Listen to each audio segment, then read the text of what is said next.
यात्रा दिनांक 10/8/2025 रोजी रविवारी संध्याकाळी नाशिक या ठिकाणून निघाली आणि या बऱ्याचशाच यात्रा मी केल्या, पण ही नवनाथांची यात्रा ही जरा आगळी वेगळी मला वाटली।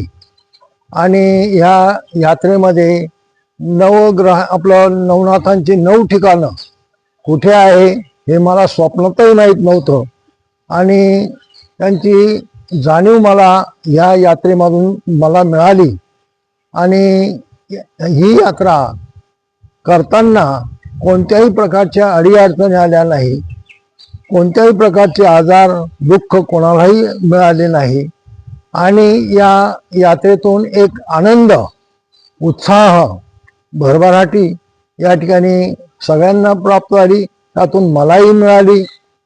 आणि या ट्रिपमध्ये तर जेवण राहण्याची व्यवस्था आणि बाबांनी आमच्याकरता जी सेवा केली त्याबद्दल मी बाबांचे मनपूर्वक आभार मानतो।